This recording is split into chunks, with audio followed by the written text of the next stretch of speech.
അങ്ങനെ ഇത്ര നെഗറ്റീവായിട്ട് ചെയ്യുന്നത്? വ്യക്തിഹത്യയാണല്ലോ നടന്നുകൊണ്ടിരിക്കുന്നത്. ക്രിറ്റിസിസം നമുക്ക് കണ്ടാൽ മനസ്സിലാവും. ഇത് അതല്ലല്ലോ.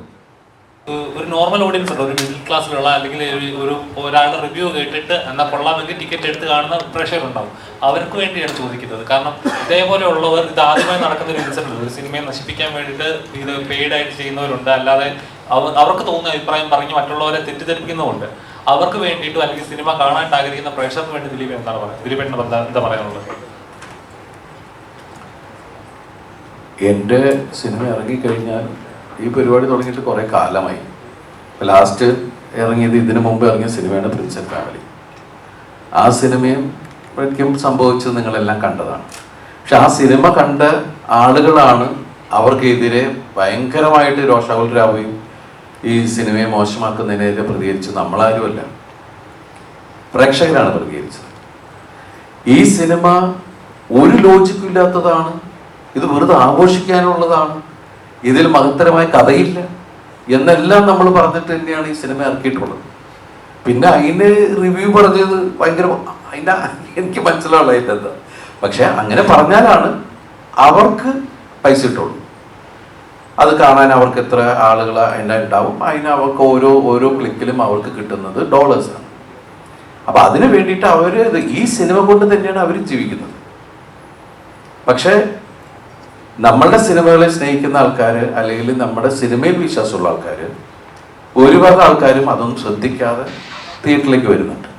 നമ്മളെപ്പോഴും ശ്രദ്ധിക്കേണ്ടത് നമ്മൾ എന്ത് കഴിക്കണം, നമ്മൾ എന്ത് കാണണം, നമ്മൾ എന്ത് വാങ്ങണം എന്നുള്ള പല പരസ്യങ്ങളും നമ്മൾ കാണും.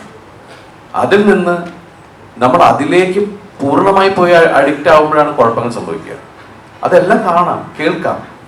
പക്ഷെ എന്ത് ചെയ്യണം അല്ലെങ്കിൽ എന്ത് എടുക്കണം, എന്ത് കാണണം, എന്ത് കളയണം എന്നൊക്കെ തീരുമാനിക്കേണ്ടത് നമ്മൾ തന്നെയായിരിക്കണം. അത് നമ്മുടെ വ്യക്തിത്വത്തെ ബാധിക്കുന്നൊരു കാര്യമാണ്. ഇല്ലെങ്കിൽ വേറെ ആൾ പറയുന്ന കേട്ട് പോയി കഴിഞ്ഞാൽ അവസാനം നമ്മൾ വെറുതെ ഒരു വെജിറ്റബിൾ ടൈപ്പ് പോകുന്ന ഒരാൾക്കാരായി മാറിപ്പോകും.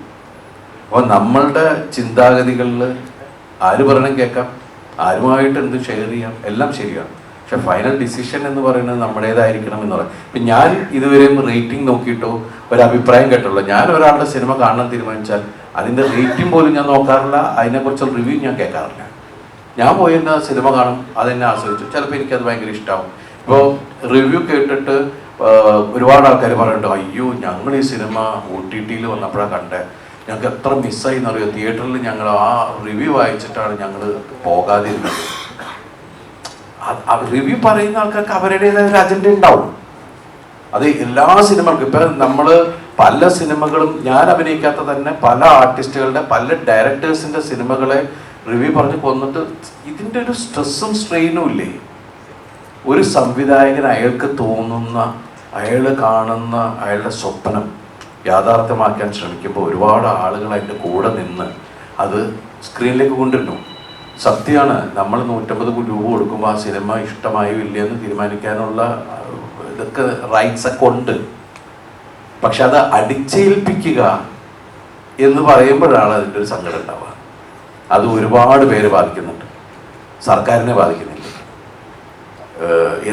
എന്തിനാണ് ഒരു സിനിമാ തിയേറ്ററിലേക്ക് ഒരു സിനിമ നന്നായാൽ ആ സിനിമാ തിയേറ്ററിലേക്ക് ആളുകളെ കണ്ടുവന്ന് ഓട്ടോറിക്ഷക്കാരന് വരെ അതിന് ഗുണം കിട്ടുന്നില്ലേ, തൊട്ടടുത്തുള്ള ചായക്കടയിൽ ആൾക്ക് ഗുണം കിട്ടുന്നില്ലേ. എത്രയോ ആൾക്കാരുടെ ഗുണങ്ങളെയാണ് ഒരു റിവ്യൂവിൻ്റെ പേരിൽ ഒരു സിനിമ പരാജയപ്പെട്ടു പോയിട്ടുണ്ടെങ്കിൽ ആ സിനിമയ്ക്ക് റിവ്യൂ ഭയങ്കര പോഷട്ടോ ആണ്, ഞങ്ങൾ പോയില്ല എന്ന് പറയുമ്പോഴെന്താണെന്ന് വെച്ചിട്ടുണ്ടെങ്കിൽ ആ സിനിമയ്ക്ക് കളക്ഷൻ കുറയുന്നു, ആ സിനിമ തിയേറ്ററിൽ നിന്ന് പോകുന്നു. അപ്പോൾ എത്ര സ്ഥലത്തേക്ക് പോകേണ്ട കാര്യങ്ങളെയാണ് ഇല്ലാണ്ടാക്കുന്നത്. അങ്ങനെ ഇത്ര നെഗറ്റീവായിട്ട് ചെയ്യുന്നത്. വ്യക്തിഹത്യയാണല്ലോ നടന്നുകൊണ്ടിരിക്കുന്നത്. ക്രിറ്റിസിസം നമുക്ക് കണ്ടാൽ മനസ്സിലാവും. ഇത് അതല്ലല്ലോ.